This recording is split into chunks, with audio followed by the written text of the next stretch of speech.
के इतिहास में पहला हाईजैक। क्या है बलूच लिबरेशन आर्मी की कहानी? पाकिस्तान से क्यों है इतनी नफरत?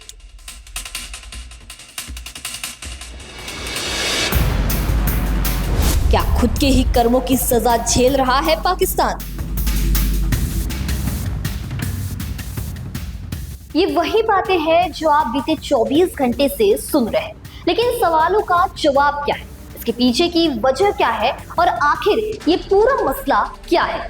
इन सारी चीजों के साथ ही जानते हैं पाकिस्तान के इतिहास में हुए सबसे बड़े ट्रेन हाईजैक से जुड़ी 5 बड़ी और अहम बातों के बारे में इस वीडियो के जरिए। नमस्कार, मैं दिशा हटवार और आप देख रहे हैं नवभारत लाइव।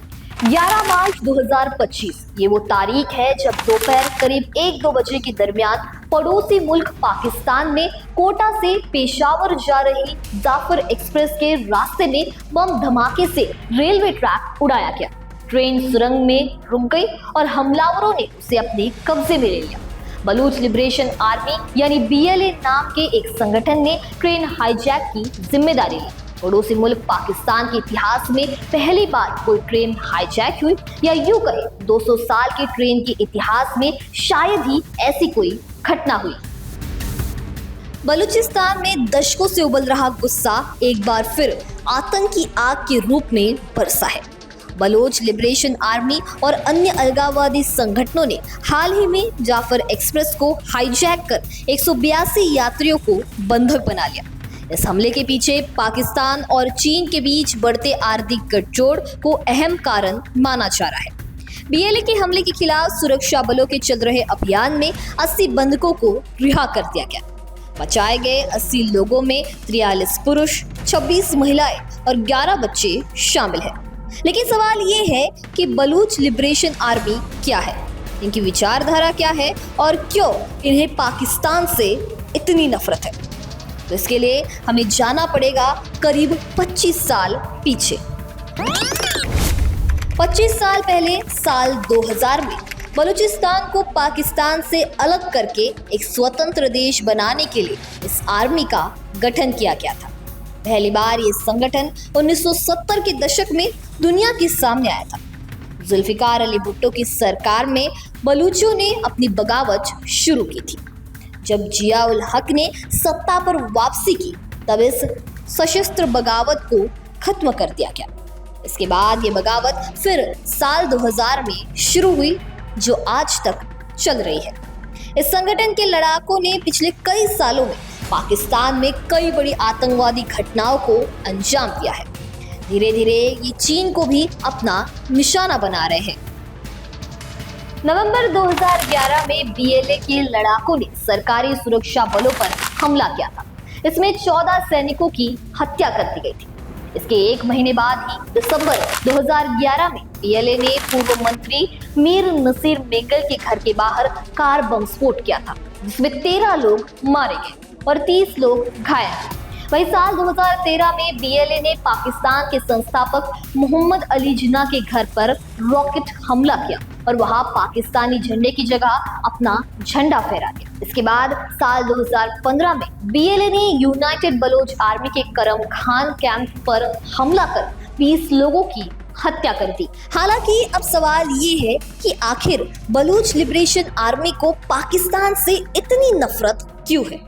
तो बताया जाता है कि बलूच लिबरेशन आर्मी और कई संगठन बलूचिस्तान में अपने क्षेत्र के लिए कई दशकों से लड़ रहे हैं। इनका मानना है कि पाकिस्तान सरकार उनके क्षेत्र के संसाधनों का दोहन करती आई है और बलूच लोगों को मूलभूत सुविधाएं भी नहीं देती है।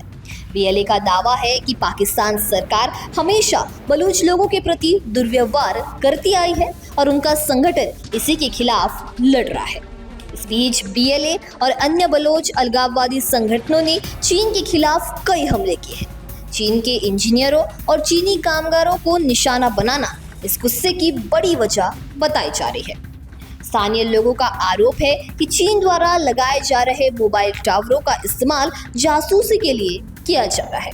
लेकिन अब ये सवाल भी है कि BLA को समर्थन कहां से मिल रहा है?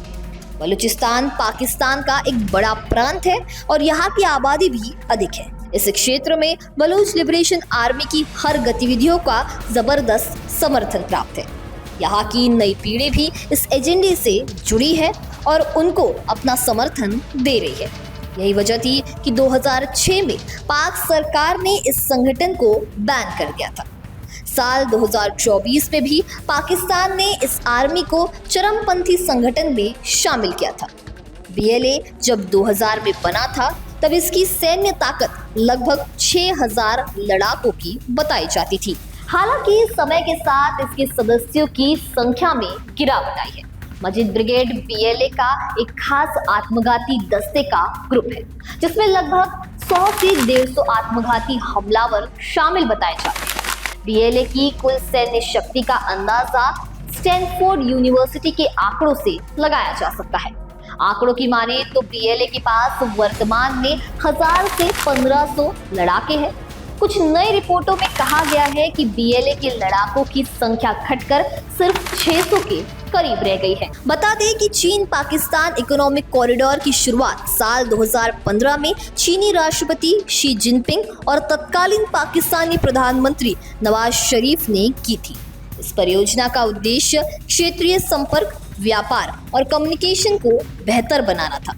इसमें ऊर्जा, परिवहन और औद्योगिक सहयोग शामिल है। इस प्रोजेक्ट के तहत कई बड़े प्रोजेक्ट शुरू किए गए जिनमें Karot hydro power project, China power hub generation company और Thar agro coal power project प्रमुख है। लेकिन बलोच नेताओं का कहना है कि इस परियोजना से यहाँ के लोगों को उनकी जमीन और संसाधनों से वंचित किया जा रहा है, जिससे उनका आक्रोश बढ़ता जा रहा है। अब बात करते हैं करंट सिचुएशन की।